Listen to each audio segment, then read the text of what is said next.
मैं दावा देता हूँ जनाब सलीमुल्लाह साहब को कि वो आए और औकाफ के हालात हाजरा पर बयान करें। एक बार जोरदार तालियां हो जाए सलीमुल्लाह साहब के लिए।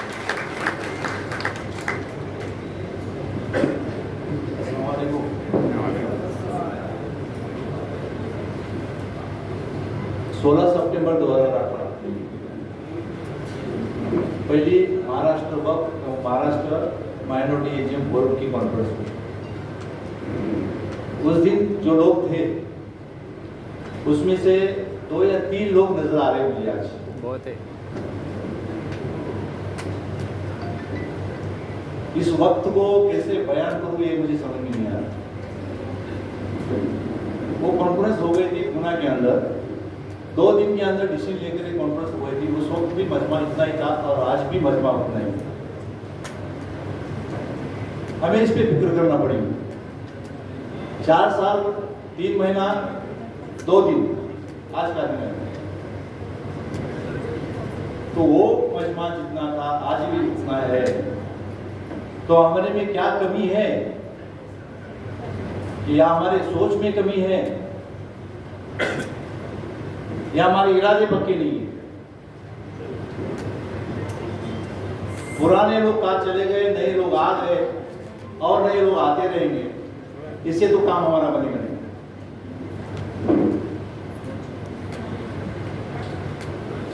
बीज लगाने के बाद पेड़ पैदा होता है, उस पेड़ से और बीज बन देते हैं और फिर जंगल बन जाता है। लेकिन हमारा ये जंगल किधर जाए पता नहीं, सुनसान हो रहा। उस बात को आपको सोचना पड़ेगा। अगर नहीं सोचेंगे तो एक कॉन्फ्रेंस होती रहेगी, उसके बाद हम अपने कारोबार में चलते रहेंगे। हम डेवलपमेंट की बात करेंगे, हम एजुकेशन की बात करेंगे, हम हेल्थ की बात करेंगे, वो उधर ही रह जाएंगे। हम अपलिमेंट की बात करेंगे। तो हमें उस बात को सोचना चाहिए, फिक्र करना चाहिए कि हमारा जो सिलसिला चलता आ रहा वो सिलसिलों को किस तरह से मजबूत होना चाहिए। कोई नाराज हो सकते हैं, उनको के साथ हमने अपने साथ रखना चाहिए, क्योंकि हर एक अल्लाह ताला ने हर एक को अपना अपना विजन दिया, टैलेंट दिया। तो सभी टैलेंट को इकट्ठा रखने की ताकत हमारे पास बढ़नी चाहिए। बहरहाल उस इशू को मैं ज़्यादा नहीं बात करूँगा कि अफसोस वैसी चीज़ का है कि 4 साल 3 महीना 2 दिन के बाद उतने ही लोग नजर आ रहे हैं। वही अफसोस है मुझे इस बात। तो मैं जिस इशू पे सब्जेक्ट पे बात कर रहा हूँ वो है वक्फ। 7 साल से हम इशू पे काम कर रहे हैं, जिसकी बुनियाद आज के तारीख में जो सोशल एनजीओज काम कर रहे हैं उसकी पूरी बुनियादी वक्फ है। उस कॉन्सेप्ट को ना किसी ने समझा ना समझने की कोशिश की। कहने के लिए हमारे पास डिफेंस बाद रेलवे के बाद वक्त आप सिर्फ कहते रहो, करो मत कुछ। उसी का नतीजा ये है आज हम यहाँ बैठे हुए। हमें अभी करना क्या है ये सोचना है। बयान बहुत हो चुके, लोग सुनना पसंद कम कर रहे हैं, सुनवाना चाहते हैं लोग। तो हमें लोगों की बातें सुनने की कोशिश करनी चाहिए। बयान के बजाय ऐलान करना सीखना चाहिए। एक काम आप कीजिए, जब ऐलान कम लफ्जों में होगा लोग अमल में आ जाएंगे। तो वक्त जो है इसकी शुरुआत होना से हम लोगों ने जिस वक्त शुरू की उसका अचीवमेंट यही है कि 46.4 एकड़ जमीन हमने जो बिक चुकी थी उसको दोबारा रेवेन्यू रिकॉर्ड और वक्फ बोर्ड के अंदर लाकर मस्जिद के नाम पे करवाई। उस दिन ऐसा महसूस हो गया,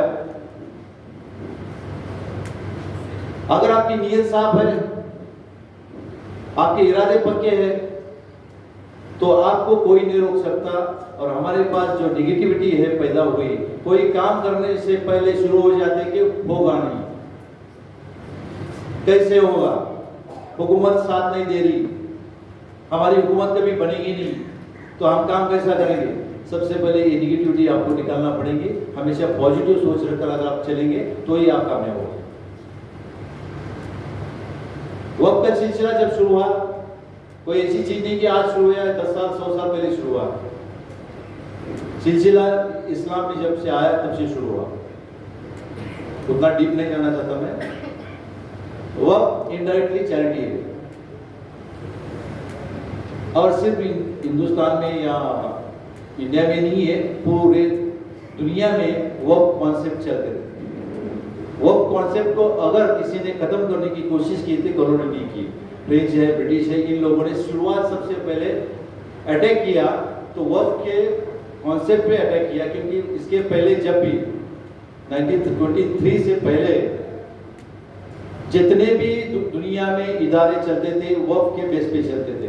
उसमें एजुकेशन रहे, हेल्थ रहे, एम्प्लॉयमेंट रहे, बिजनेस रहे। लेकिन ब्रिटिशों ने या कॉलोनी ने क्या किया, उसको खत्म करने का नया एक टेक्निक अपनाई और इस तरह से अपनाई कि हमें उसको मजहब में डाल दिया। वक्फ सिर्फ मुसलमानों के लिए बेनिफिट के नहीं है, वक्फ ये बेनिफिट है पूरे इंसानियत के लिए। जैसा हम कहते हैं कि कुरान सब इंसानियत के लिए है, ना कि सिर्फ मुसलमानों के लिए है, तो वक्फ भी ये चीज है, उसका बेनिफिशियरी हर इंसान है जो इंसान है। तो ये हमें समझना चाहिए। आप जितना कॉन्सेंट्रेट करना चाहते हैं कि एजुकेशन पे, डेवलपमेंट पे, तो उसके लिए दो चीजें की जरूरत है, पैसा और जमीन। और अल्लाह ने आपको पैसा दिया है, और हम जो भीख मांगना शुरू करें सबसे पहले बंद कीजिए। सबसे पहले जब तुम ज़कात दे सकते हो, सदका दे सकते हो, फितरा दे सकते हो, तो आप देने वाले रहकर मांगने वाले कब से बने? आपको मजबूरन ऐसा सिस्टम में डाल दिया कि आप मांगना शुरू कर दो, जबकि मुसलमान कभी मांगने के लिए तैयार नहीं, सब देने के लिए पैदा हुआ।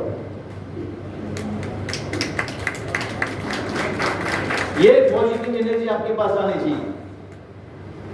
जब तक ये पॉजिटिव एनर्जी आपके पास नहीं आएगी, जब तक आपका कॉन्फिडेंस नहीं बढ़ेगा, कॉन्फिडेंस नहीं बढ़ेगा, और जिस दिन कॉन्फिडेंस बढ़ेगा उस दिन आपको कोई नहीं रोक सकता।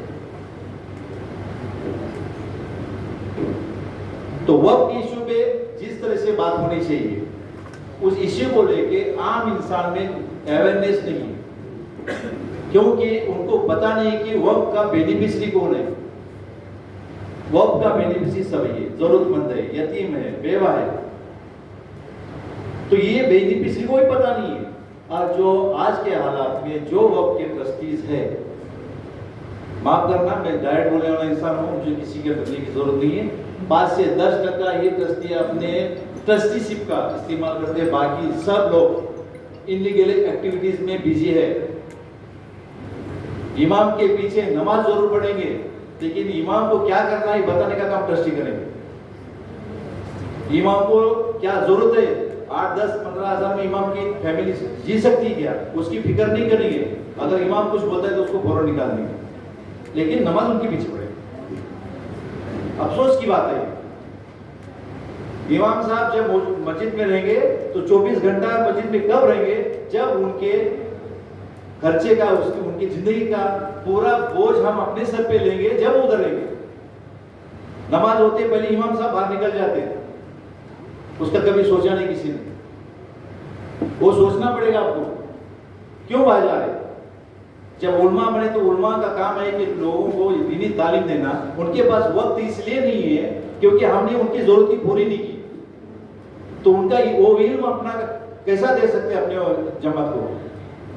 तो हमें वो फिक्र नहीं चाहिए, वो वक्त के जरिए होगी। जितने वो प्रॉपर्टीज है, मालिक बन के बैठे, किराए से रह रहे, 50 रुपए, 10 रुपए, 100 रुपए, वो देने के लिए भी 2-2 साल लग रहे। शर्म की बात है, जिस मस्जिद में प्रॉपर्टी तुम रहते हो उसका किराया नहीं दे सकते, ऊपर से कहते आप पूरा किराया रहे। मालिक बनते हो, अल्लाह के मिल्कियत के मालिक बनने की कोशिश करने से हमें आज ये नौबत आ गई। हमें अपनी नीयत को बदलना पड़ेगा। अगर हम अपनी नीयत को नहीं बदलेंगे तो यही हाल होगा, तो अल्लाह ताला दूसरा जरिया अपनाएगा। आज के हालात में जो इंडिया में हो रहे, इसके जिम्मेदार हम हैं, ना वही मौजूदा सरकार है। वक्फ बोर्ड जो बना, पूरी एटॉमिक बॉडी बना दी, उसके अंदर गवर्नमेंट का कोई भी रोल नहीं है उनको डिस्टर्ब करने का। इसके बावजूद में 2002 से लेकर 2022 तक वक्फ बोर्ड को काम नहीं करना पड़ा, बदनामी करने की वक्फ बोर्ड की। वक्फ बोर्ड के लोग अच्छे नहीं है। मैं तो साफ कहूंगा, वक्फ बोर्ड के मेंबर आएंगे 5 साल रह जाए, जितना हो सकता, वो समझने से पहले वो उनका पीरियड खत्म हो जाता। असली जड़ है ट्रस्टी।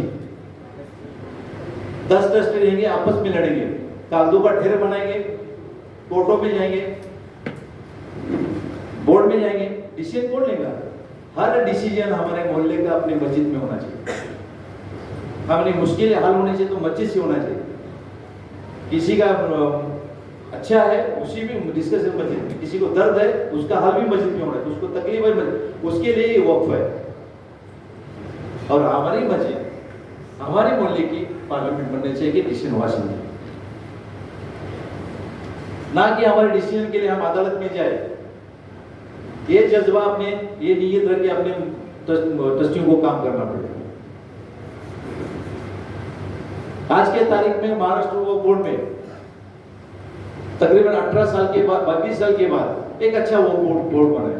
एलिगेशन लगाने बोर्ड अच्छा नहीं, हमारा काम नहीं हो रहा, तो हमारा काम क्यों नहीं हो रहा? ये सबसे बुनियादी बात है, क्योंकि आपस में आप लड़ रहे हैं कुछ मकसद से, अपने सेल्फनेस उसमें के मकसद के लिए लड़ने की वजह से ये मामले रुक रहे हैं, ना कि जो भी बोर्ड के मेंबर है या वो स्टाफ हो उनको क्या है, आप जाएंगे तो मामले लेके जा रहे हैं इसलिए तो वो बड़े उधर, लेकिन आप मामले गड़बड़ लेके जा रहे हैं। तो हमें वो बोर्ड को सपोर्ट करना पड़ेगा। एलिगेशन मत कीजिए, एलिगेशन से आज तक कोई कामयाब नहीं हुआ। एलिगेशन से अच्छा उसका सॉल्यूशन निकालने की कोशिश कीजिए। सॉल्यूशन निकालने से काम अमल में आ जाएगा, कामयाबी की तरफ आ जाएगा। तो वो बोर्ड के अंदर जो आज हम मैसेज फॉरवर्ड करना, क्रिटिसाइज करना, क्रिटिसाइज तो हमारे लिए परमानेंट एक्शन है। क्रिटिसाइज छोड़ दो, हम क्या कर सकते हैं, हम क्या कर रहे हैं ये सोचो। दुनिया क्या कहती है, सलाह देना बंद करो, सलाह देने से पहले उस पर अमल करो। तो वक्त के ऊपर काफी सारी निगेटिविटी जो फैली है उसके ऊपर सबसे पहले पॉजिटिव कैसा सोचते हो गया बीत गया, माफ करो, अल्लाह माफ करने से पहले हम अपना भाई को माफ कर देंगे। अगर हम माफ करेंगे, अपना कितना भी भाई अपने से नफरत कर रहा है वो प्यार में आकर हो जाएगा, हमारे पास यह हो जाएगा। तो हमारे वो बोर्ड के बारे में जो भी लोगों के दिलों में आज की चेयरमैन डॉक्टर वज़ात मिर्जा साहब, उनके साथी समीर काजी साहब, उनके साथ इम्तियाज जलील साहब, उनके साथ रोजिया मैडम मेंबर ऑफ पार्लियामेंट, अच्छे खासे समझदार लोग मौजूद रहने के बाद उनको हमेशा तुम टारगेट बनाओगे सिर्फ, तो कौन से दिल से वो काम करें? उनको अपने मसले कंबाइन मसले जाकर समझा दीजिए, क्या हो रहा, क्या होना चाहिए, ये सजेशन दो।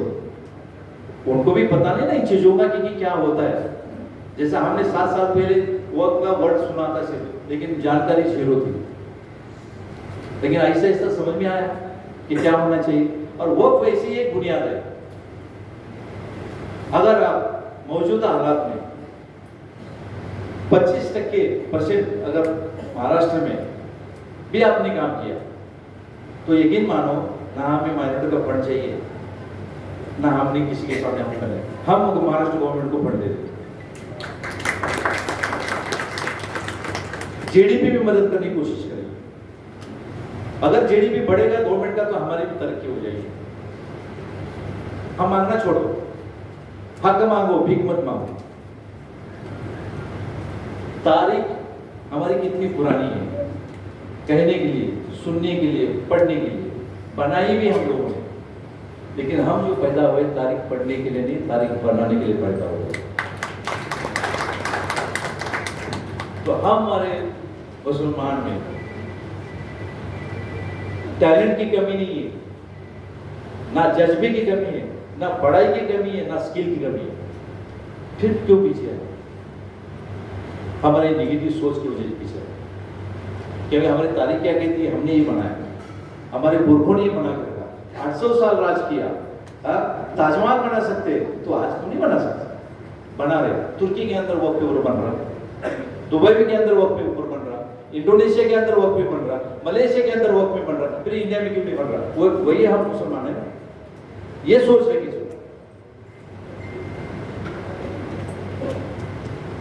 तो बात ये है कि हमें डॉक्यूमेंटेशन पे फोकस करना चाहिए। वक्फ का डॉक्यूमेंटेशन कैसा बनता है, उसका अवेयरनेस हर डिस्ट्रिक्ट में, हर सिटी में होना चाहिए। फोकस ये करना चाहिए कि हम दिल्ली में क्या होता नहीं सोचेंगे, हम अपने मोहल्ले के मस्जिद में, मोहल्ले के दरगाह में, मोहल्ले के कब्रिस्तान में वो क्या होता है यही देखने का आपका काम है।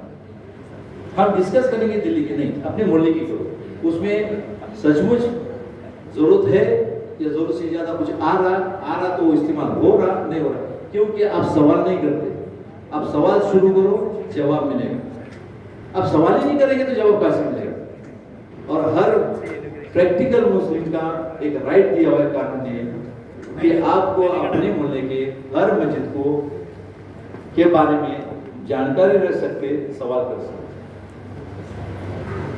हमारे साथ ये जो हुआ जो चल रहा कि स्किल यूनिवर्सिटी, स्किल स्टूडेंट्स, आपको मैं बताता हूँ 2019 में हमने national skills and vocational university for Muslim minorities का प्रोजेक्ट गवर्नमेंट को दिया था।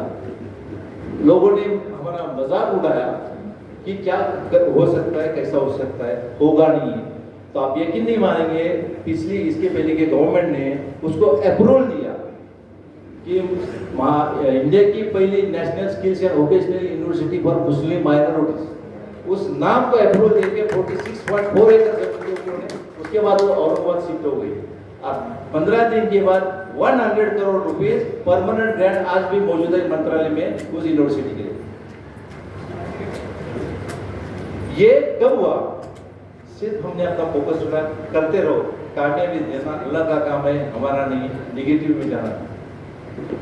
तो बहरहाल मैं, क्योंकि इशू बहुत बड़ा है, 5-10 मिनट जो बात हो ही नहीं सकती, और बता इतना रहा हूँ कि अपने डॉक्यूमेंटेशन का जो सिलसिला है, महाराष्ट्र के अंदर 2 टाइप के रहते हैं, मुंतकीबनामा और एलिनेशन रिकॉर्ड। पश्चिम महाराष्ट्र और बॉम्बे रीजन में एलिनेशन लगता है, मराठवाड़ा में मुंतकीबनामा रहता है। सबसे प्रॉपर, और वो डॉक्यूमेंट जब आपके पास आपकी प्रॉपर्टी का रहेगा, कोई भी कोर्ट उसको कोई भी शख्स चैलेंज नहीं कर सकता है। तो वो डॉक्यूमेंट का सिलसिला हमें आगे जाकर चलाना है, और अपने वक्त की प्रॉपर्टी के डॉक्यूमेंट्स वक्त बोर्ड के अंदर सीक्वेंस से देकर रखना है। वो प्रॉपर्टी के डॉक्यूमेंट्स अपनी मस्जिद में रखना है, अपने ऑफिस में रखना है, और अपने मस्जिदों का ऑडिट रिपोर्ट हर सालाना देना है। और वर्क बोर्ड को आपको कोऑपरेट करना है, वर्क बोर्ड आपको कोऑपरेट करने नहीं पड़ेगा, क्योंकि उनके पास जानकारी नहीं, जानकारी ट्रस्टियों के पास है, और वो सही तो जानकारी जब तक उनके पास पहुंचेगी नहीं, वो कुछ नहीं कर पाएंगे। तो हमारा काम बनता है कि वर्क बोर्ड को जितना हो सके मौजूद के हालात में जितने मेंबर साहब है, एलिगेशन के बजाय उनके पास एक काम करके कैसा लेने का ये सोचो। पिछली बातें निकाल के किसी ने क्या कहा, 20 साल से क्या हुआ, वो सब छोड़ दो। तो मौजूदा हालात में चेयरमैन साहब जो है, मेंबर साहब जो है, उनके साथ जो भी टीम है, माशाल्लाह आपके सबकी दुआ से सबसे बेस्ट टीम है। उनके साथ रहकर जिस तरीके से वो प्रॉपर्टी को डेवलप करना चाहते हैं वो करने की कोशिश कीजिए, और इस सिलसिले को आपके जितने भी एम्बिशंस है, जितने बड़े एम्बिशंस है, अगर जब तक आप वर्क को नहीं जुड़ेंगे आपके एम्बिशंस पूरे नहीं होंगे।